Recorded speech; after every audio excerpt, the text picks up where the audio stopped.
Hi guys, have you ever get spammed in a 1v1 game in TDS?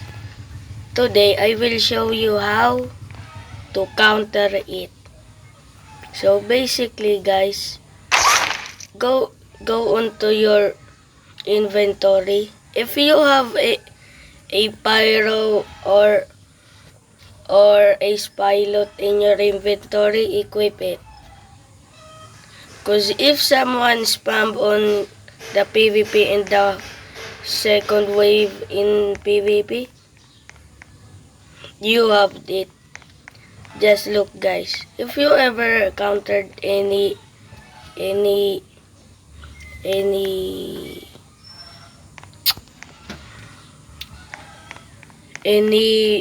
anyone that is spammer sender in TDS, just upgrade is pilot onto level 2 or place a pyro on 2 in second wave of the round in PvP. Just look.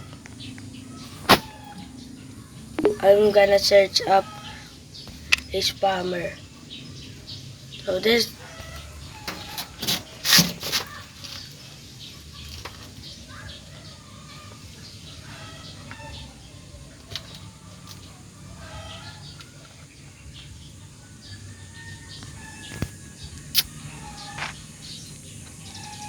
So I am in a PvP right now.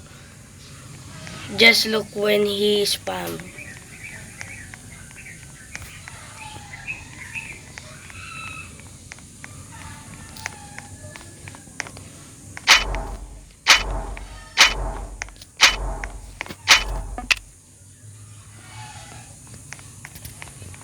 So we will wait a couple waves to get Pyromancer, of course. He put a pilot. Oh no. He knows the strat. I mean, what I'm gonna do. But let's just hope he's spam. So this will take up couple waves. So let me cut guys. Oh look, he's spamming now. Is he? Look, when I place the pyro, look, it's literally obliterating them. Look, it's like a complete Doom Slayer, bruh.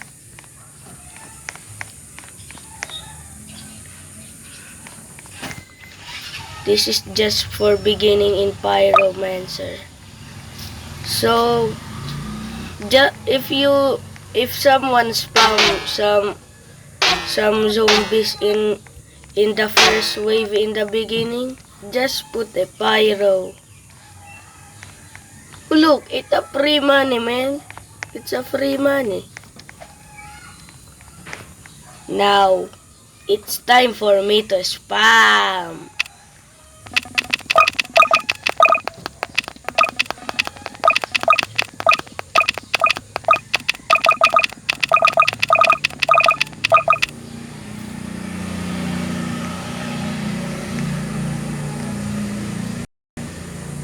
He doesn't have any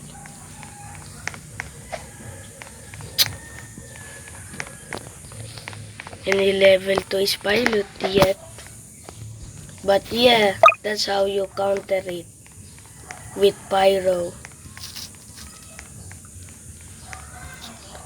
Now let's move on to the next ace pilot as always. Now let's move on to his pilot. So I'm gonna show you how to counter it with how to counter anyone with ace pilot.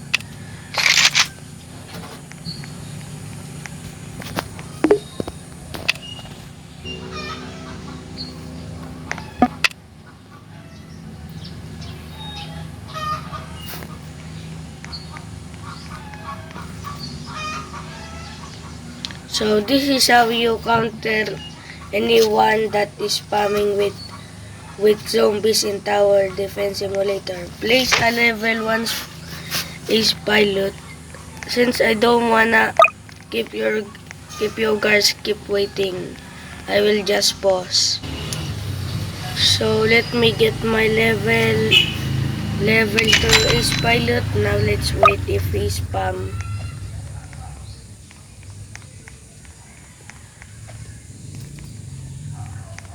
No,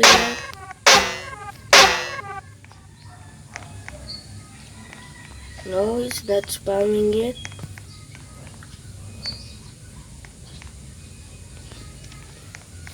Wait.